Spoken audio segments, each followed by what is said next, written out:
మాట వింటేనే ఒక రకమైన మత్తు ఆవహిస్తోంది. ఆమె ఓరచూపుతో మైకం కమ్ముకుంటుంది. అప్పట్లో ప్రత్యేక గీతాలకు కేర్ ఆఫ్ అడ్రస్ ఆమె. ఈవిడ పాట లేకపోతే బయ్యర్లు సైతం నో అనేవారు. ఆమె స్టెప్పు వేస్తే థియేటర్ అయినా ఆడిటోరియం అయినా దద్దరిల్లిపోవాల్సిందే. ఆమె సిల్క్ స్మిత అలియాస్ విజయలక్ష్మి.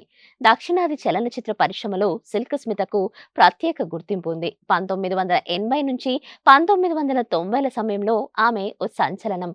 అప్పట్లో ఐటమ్ సాంగ్ స్పెషలిస్ట్. సినిమాలో ఆమె పాట ఉందంటే ఆ హుషారే వేరు. డిసెంబర్ 2న ఆమె జయంతి సందర్భంగా ఆమె జ్ఞాపకాలను నెమరు వేసుకుందాం. 1960 డిసెంబర్ 2న పశ్చిమ గోదావరి జిల్లా ఏలూరు సమీపంలోని కోబాలి అనే పల్లెటూరులో పుట్టింది సిల్క్ స్మిత. ఈవిడ అసలు పేరు విజయలక్ష్మి వడ్డపాటి. తొలుత మేకప్ ఆర్టిస్ట్ గా తన సినీ కెరీర్ ను ప్రారంభించారు. ఆ తర్వాత సినిమాలో సపోర్ట్ క్యారెక్టర్స్ చేసుకుంటున్న తరుణంలో 1979లో వడ్డీ చక్రం సినిమాలో అవకాశం అందుకుంది. అక్కడి నుంచి ఆమె కెరీర్ మలుపు తిరిగింది. ఇందులో బార్ డాన్సర్ గా గ్లామర్ పాత్ర పోషించి ఓవర్ నెట్ స్టార్ అయ్యింది. అయితే సినిమాలో ఆమెకు దక్కిన వ్యాంపు పాత్రలు ఆమెకు నచ్చేవి కాదని చెప్తుండేది. అలాగే డాన్సర్ గా చేస్తూనే పలు చిత్రాల్లో నటిగాను చేసింది. గతంలో ఆమె పేరు మీద ఒక బయోపిక్ కూడా వచ్చింది. ప్రస్తుతం కూడా త్వరలోనే ఓ బయోపిక్ రాబోతుంది.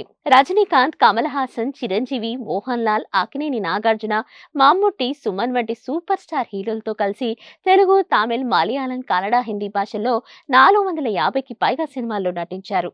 వ్యక్తిగత జీవితంలో ఎదురైన పలు సమస్యలతో ఆమె 1996 సెప్టెంబర్ 23న చెన్నైలోని ఓ హోటల్ రూంలో అనుమానాస్పద స్థితిలో మృతి చెందారు. అయితే పరిశ్రమలో అంతటి పేరు తెచ్చుకున్న ఆమె జీవిత కథ తెలిసిన వారు మాత్రం కన్నీరు పెట్టుకోవాల్సిందే.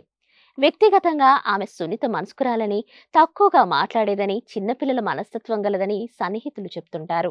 ఆమె మరణించి నేటికి 25 ఏళ్లవుతున్నా సిల్క్ అని పేరు వినిపిస్తే ఇప్పటికీ ప్రేక్షకుల్లో ఆ హుషారే వేరు. అంతగా ఆమె తెలుగు ప్రేక్షకులపై ప్రభావం చూపింది.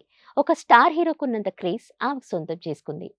Please subscribe to the channel and download the Politicos app from the links in the description.